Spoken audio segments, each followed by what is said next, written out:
Hello, and welcome to this Analyst Angle, titled From Automation to Agentic AI, Securing the Future of Infrastructure. I'm Bob Laliberte, Principal Analyst for theCUBE Research. And today, as the title suggests, we're going to be talking about Agentic AI and its impact on managing your infrastructure.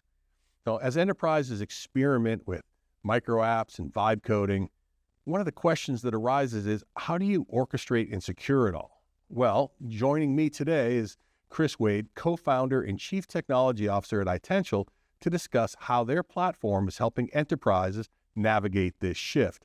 So thanks for joining us today, Chris. Thanks for having me, Bob. Yeah, I mean, this is really interesting to me. You've been working and developing solutions for automation and orchestration for a couple of years now, but you're now expanding that conversation and starting to talk more about how you're enabling agentic applications. So I think I'd like to get started there, if that's okay with you, and really start with, how do you see, to provide context, how do you see agentic AI changing the way that enterprises are interacting with their infrastructure? So from an Itential perspective, we've really been focused on automation and orchestration of infrastructure. And at its core, this is really a productivity solution. So the question is, how do we, for years we've talked about how do we have infrastructure move from a very human-centric operating model to a much more machine-based operating model.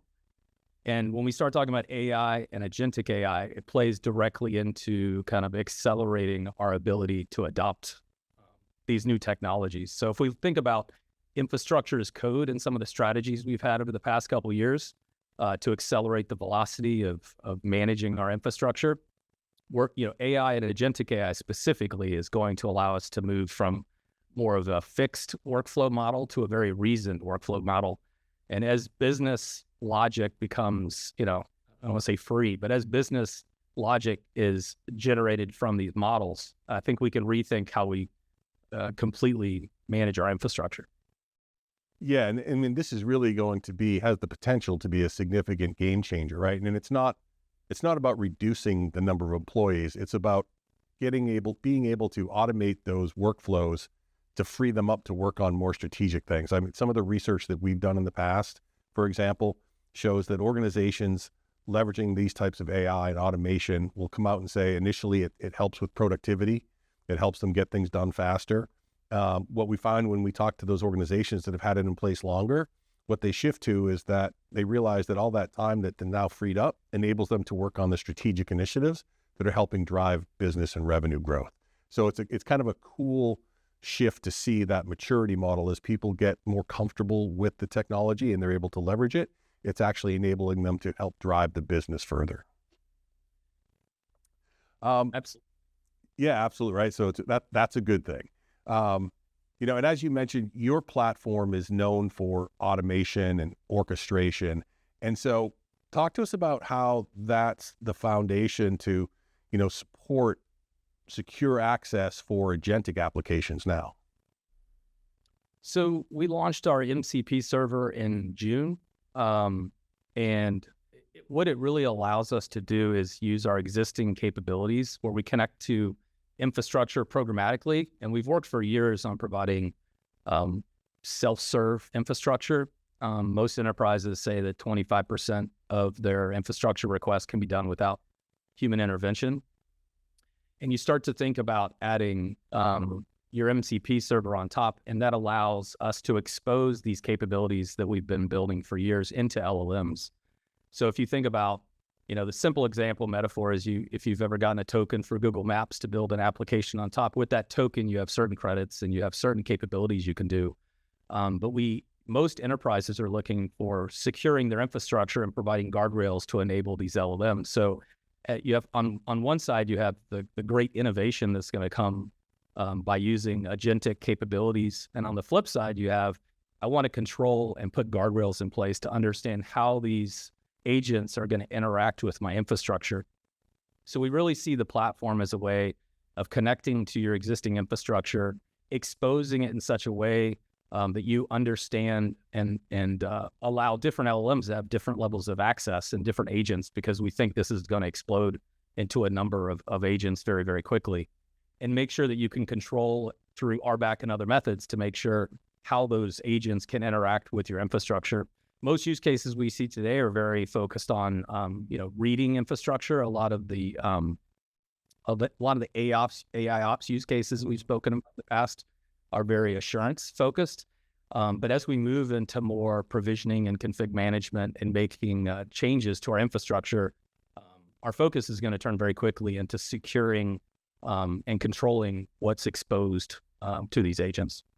Yeah, and that's always been a big part of these transitions, especially even from like a developer standpoint, right? It was always about how are they, like I said, infrastructure as code, how are they able to spin up the infrastructure they need? And it was always on IT ops to put those guardrails in place to let them run as fast as you can.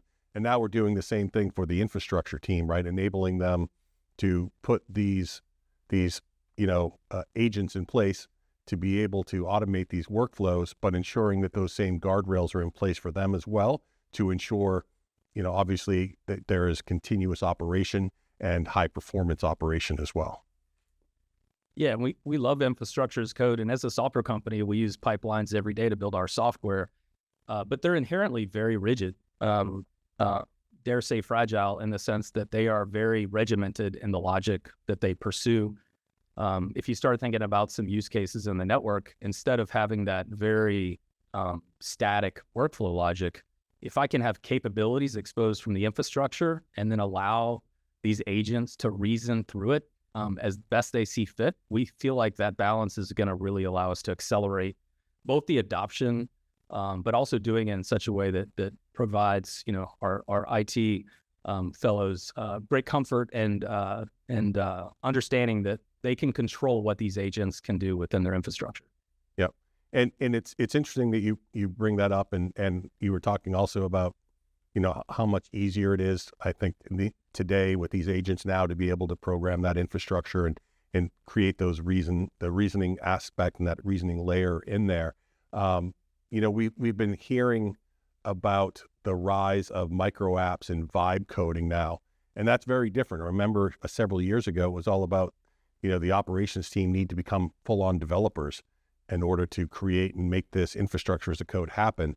That seems to be changing now with these micro apps and vibe coding. I'm wondering if that's how you see this evolving as well. So there's always been this balance between, as you said, training network engineers to be developers. There's been different layers of kind of low-code concepts that have emerged, especially in the orchestration domain. Yep. But the interesting thing about the vibe coding and micro apps, and I think it was even highlighted in the GPT-5 release a couple weeks ago, in the sense that we want to use AI for what it's best at. And some of the analysis so far is that the larger the code base gets, the more complex it is. Obviously, the value's incremental. But when you build smaller applications, it's extremely successful. So as you've seen with some of the vibe coding apps, I expect infrastructure teams to start building tailor-made micro apps for different teams, whether you're in the NOC or you're a provisioning team, or even for app owners. And this is really a tale of what AI enables us to do that wasn't possible before. And I think it's really important to kind of park some of our longstanding understanding of what was possible. And I do think that these micro apps are going to be an area that we're going to see huge adoption across infrastructure teams and app developers, in the sense that they want to see what they've provisioned. They want to understand what's available.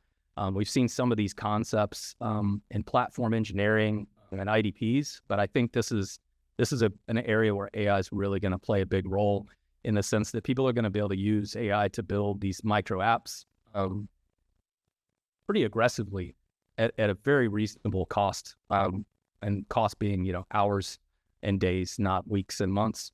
And then obviously that bears the big question is, so people build these great apps, how do we wire it up to the network? Which kind of brings it back to a lot of our discussion. If I can provide those users secure access to infrastructure and understand what controls I'm going to provide, then I really want my end users to kind of go nuts with building awesome applications that drive the business. Yeah, absolutely. And I think this is one of those great examples of that quote that's been going around for a long time, that, you're not going to lose your job to AI. You're going to lose it to the person who really knows how to use AI. And it really is, I think, an important moment in time right now for operations teams and so forth to recognize that they've got to get fluent and more educated about the AI technologies that exist and how to best leverage them in solutions like the one we're talking about right now, that's going to enable them to do their job so much more efficiently, as we said, to enable them to then work on more strategic initiatives for the business. Yeah, and it's really, maybe I'll come back to a few times, but it's really about reimagining what's possible. Yeah. We're, like I mentioned before, but being a software company, even our internal engineering teams, we have to rethink some concepts that we hold dear, that we've learned over many, many years. And when a technology comes along that changes what's possible, I really think it's a valuable moment to kind of reflect on how we've been doing things and think of what's possible. I think about change windows for infrastructure, especially on the networking front. We've had maintenance windows in the middle of the night for years because we're risk adverse and the changes can be catastrophic. But what sort of comfort can we bring with 24/7 changes? What things can we do where the machines are deciding the risk tolerance for changes? We can really rethink a lot of our operations. And I think a lot of these AI discussions talk about, building things and, like you said, labor offsets, but really reimagining how we can operate our infrastructure at scale differently is an opportunity we don't have very often. Yeah, absolutely. And I think that's a great way to look at it. One of the other things I wanted to touch upon, you mentioned customers are already using the Model Context Protocol, MCP, and clearly this shows you just how fast thing changes, right? It was released less than a year ago and it's already gaining a ton of traction. People are using it. I'm wondering if you could touch upon what kinds of applications they're building or what kind of use cases that they're targeting. So I kind of think of the customer segment base maybe at the beginning of their journey, maybe in the middle and people that are more advanced. So, people that are getting started, first thing they think about is really collecting data from the network and visualizing it. So you might hook up an MCP and you might do some of the kind of what we've called AI ops types of use cases. You might want to see what the state of the network is. You might want to see the result of your compliance reporting, and you might want to view it in a different way than the application does. So it's really about data collection and formatting. So we've all seen, chatbots visualizing data super robustly, super unique, kind of replacing a lot of BI type of concepts we've had in the past. And kind of in the middle ground, people are starting to think about removing some of their static workflows and starting to allow the LLMs and the agents to start thinking about what to do next. So, simple things like upgrades, instead of having it very fixed, maybe you allow it to think through the steps that it wants to take. And it might do things out of order from the way you thought, but it might do it for very good reasons. And then our most advanced customers are leaning hardcore into building agents. So you can imagine different agents of network monitoring agents and network provisioning agents and config manager agents. So they're really leaning hard into building agents that do very specific things in their infrastructure for both monitoring and change. Got it. And have you talked to any of these organizations that are doing this to find out what kind of outcomes that they're getting as a result of implementing the technology? So it's speed, I'd say. Velocity of change, I think, directly correlates to the value of operations. A lot of our customers expect same-day change. Yep. So if an application team needs some compute, they need some connectivity, they expect that the same day. So that would be like the first category. And the second category I would say is people are doing things that were not possible with labor alone. So think of, checking every compute instance for certain parameters, or checking Helm charts, or checking every port, or checking every optic. These things just aren't necessarily possible As you start putting automation and orchestration in place, you can start doing things that didn't make sense before, kind of like we were talking with some of the vibe coding apps. So I think a rethink is in order, and I think the most productive customers are thinking through, if we had a clean slate of how we operated infrastructure, what would we do without regards to effort and time, which have always been the largest constraints on deciding how we operate.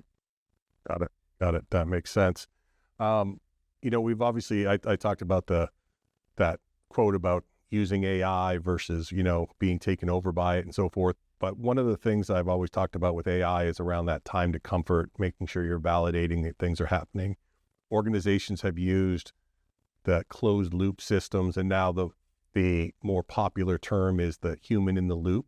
So I'm wondering if you could touch upon a little bit, talk about, as AI starts to take on these infrastructure changes, how important is that human oversight, that human in the loop factor for organizations? So this is one topic that I don't think has changed much from automation and orchestration as we get into agentic, with the exception that I was at a conference maybe this summer, and we were talking about the fact that, when you have self-serve systems, the number of API calls that you can expect, from infrastructure and code otherwise is fairly reasonable, with a lot of spikiness. The interesting thing is when you hook up MCPs and you start hooking up LLMs, they'll drain every packet and every CPU cycle to do something, in the effort to understand the situation, to make recommendations and make decisions. So outside of the need to have a platform that can handle the increased load as you start to wire in agents, is your concept of human in the loop. And I think most of our research says that about 25% of changes are standard changes in the sense that they don't require a human in the loop. And the other 75 do. So historically, kind of like I mentioned, this is a big change management type of concept, or at least you need an engineering resource to say, yes, pick the region, pick the site, pick the tolerance level, stuff like that, that the end user is not going to have.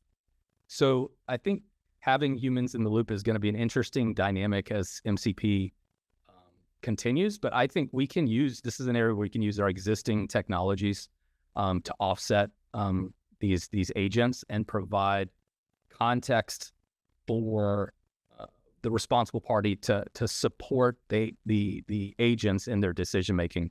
And I really think we should view this human in the loop concept as a lack of information or a lack of context that we're providing these agents, because in a perfect world, they could make all these decisions.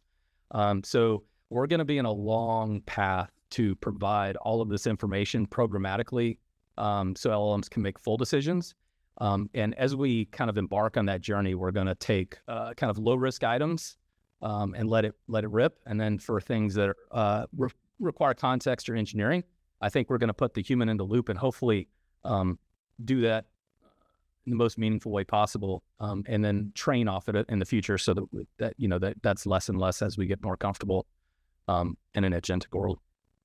Yeah, and I've seen that progression as well. And in the research that we've done, it's been indicated as well where organizations want the intelligence to start making decisions, but maybe for that first however many number of them, it will be they'll either do it manually or they'll trigger the easy button after they validate it for a certain period of time. They'll say, hey, let's just move this. Like you said, those lower sort of quality tasks, the mundane routine things, let's let them go fully automated and so forth. Just maybe let me know that you've done it so I'm aware.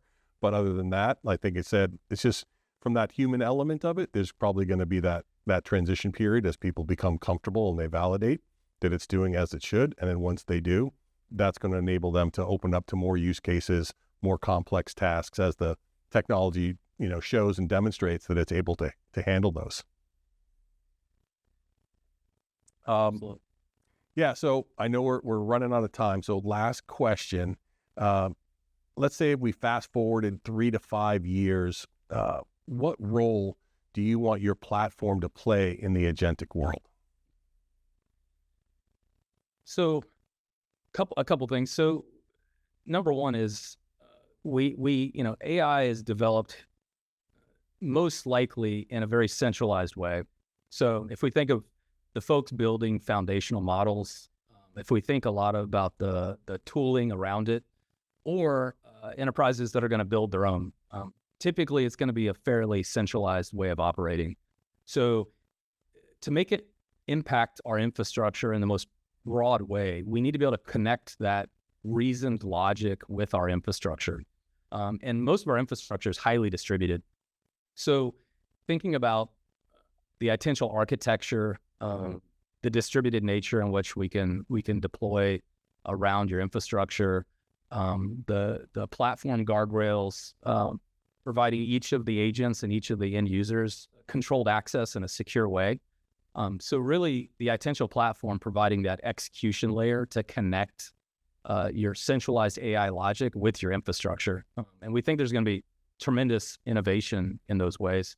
And then secondarily, it's really about building exposure via MCP and agents so that we can help accelerate the AI strategy for infrastructure teams, across our customer base. So we really want to lean in hard, put AI at our core, and really help be an accelerant to what's possible. Yeah, that certainly seems like a good plan. And I know, like I said, the ability to be able to consume AI right now is certainly going to be an advantage for those organizations who are able to deploy it, get widespread use of it across their environments. As a quick follow-up to this, what advice would you give for those enterprises that want to get started, or, how should they prepare their infrastructure to get started? So if I was talking to you a year or two ago, when AI was equivalent with like chatbot agents, I would have had a much different answer. My guidance now would be that it's real, it's here, it's going fast, and I would lean in hard. But I would also understand that infrastructure's a little bit different than some other systems, whether it be CRM or otherwise. And we can start thinking about how we prepare our infrastructure for this agentic world. It starts with programmability. It starts with some concepts of moving from a human operating model to an automated operating model. And we can really lean on our automation and orchestration capabilities across the industry and what customers already have deployed, so that as you develop your AI capabilities, you're prepared to wire that into the network and infrastructure more broadly, so you can start taking advantage of it as quickly as possible. Chris, I think that was certainly some great advice, and this has been a really fascinating discussion. I know I've enjoyed it. I love the fact that you were talking about that, you came back to that reimagining what you're doing. So we're at a point in time where we can leverage this technology, not just to think about how we automate the basic processes we have in place today and the manual process that we do, but to really reimagine how we're going to be able to operate, how we're going to interact with infrastructure, and how, with the appropriate security and guardrails in place, that's going to enable organizations to move so much faster. So really, really fascinating information. Thank you so much. Thank you for joining me, Chris. Awesome. Thanks for the time. Good seeing you as always, Bob. Absolutely. And thank everyone out there for watching this and joining us today. If you want to find out more information on Itential's platform and how it can help accelerate your journey, please visit the Itential website.